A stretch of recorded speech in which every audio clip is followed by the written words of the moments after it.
Christian evangelist shot while street preaching.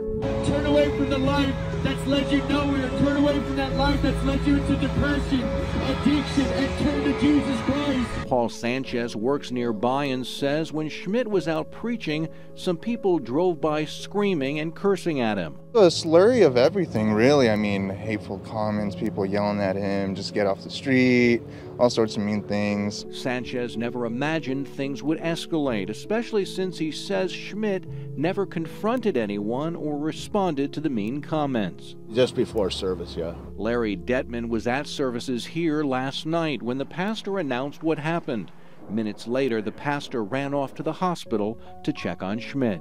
Hans Schmidt is 26 years of age, married with 2 children. He's an outreach director at the Pentecostal Church at Glendale. Now, on November 15th, 2023, Hans Schmidt was shot while street preaching.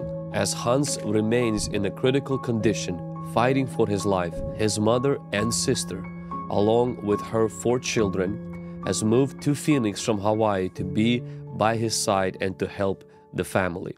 So we want to pray for this family, for God to bring a miracle, and we also want to bring awareness of the fact that this is happening in the United States. Though as of today, we don't see the suspects or the motives identified, but as Christians, we know that being active, outspoken Christian in America is no longer perfectly safe. This person was preaching on the streets. You know, we have in our church, we go to the schools every Tuesday, as well as we would do street evangelism.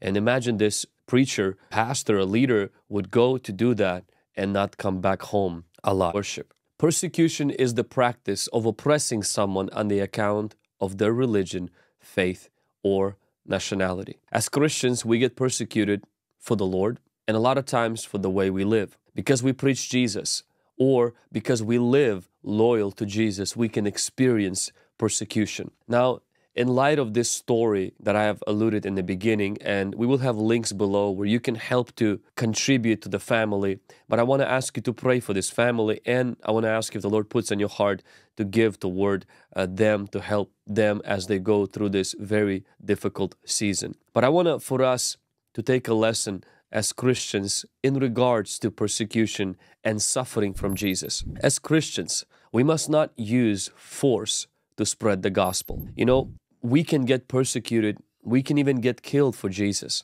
but we were not given the permission to do that to other people, to persecute, intimidate, discriminate, and hurt other people to convert them to Christ.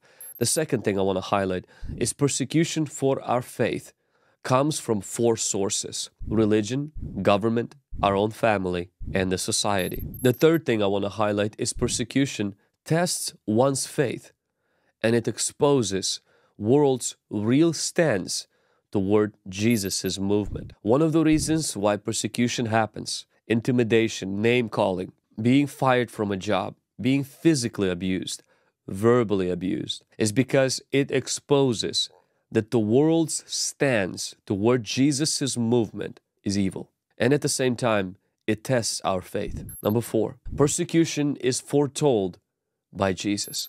It's promised that we will experience persecution.